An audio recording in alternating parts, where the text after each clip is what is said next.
Now the president's making his pitch yet again to hike the minimum wage to $10.10 an hour to Republican Senator John Thune, who says maybe you should focus on just hiking the number of jobs first. Senator, it's always a pleasure. Thank you.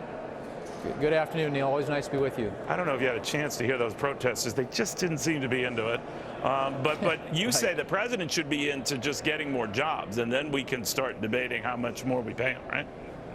Right. What the president's doing, Neil, is he's betting it all on a policy that everybody says would cost jobs and raise prices for people in this country. The Congressional Budget Office said that the minimum wage increase the president is supporting would cost us up to 1 million jobs. Why would we be doubling down on policies that we know are going to cost jobs? And study after study shows that. So we think that's a bad approach, and what the president ought to do is work with us on policies that will actually make it less expensive to hire workers so we can get people who've been unemployed for a long period of time back to work. You know, though, Senator, I mean, you and I have chatted about this before, but I always think that this is a part of a liberal trap for conservatives, because then you come across, and I know you quite well that you're not this way, but the Republicans come across as being heartless, and how can they be against hiking the minimum wage?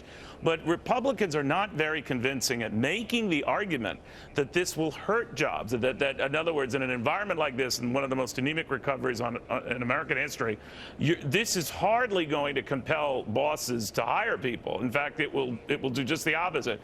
How is it that Republicans have botched that argument? Well, I don't know. I wouldn't accept the premise that the argument's been botched. I mean, I think the argument is very clear. And when you present to the American people the counter argument, and that is that every empirical study, every piece of evidence shows, and the Congressional Budget Office estimates that this would cost the economy up to 1 million jobs and that it would raise prices.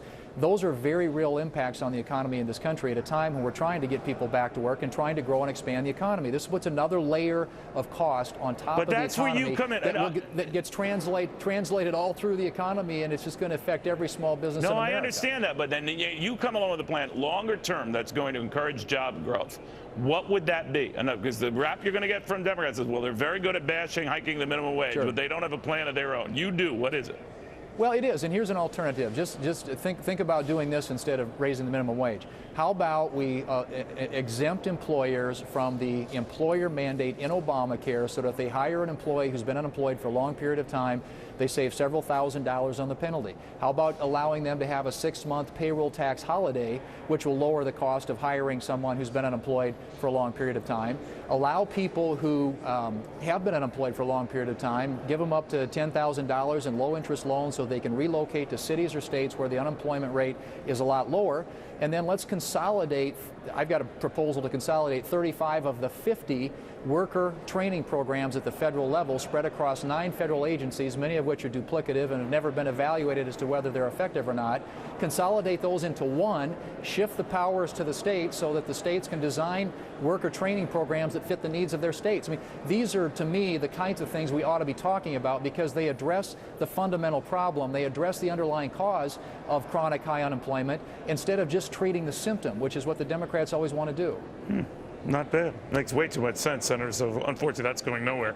I'm kidding. Senator Thune, I appreciate it, sir. Thank you very, very much. John Thune of the fine state of South Dakota. Well,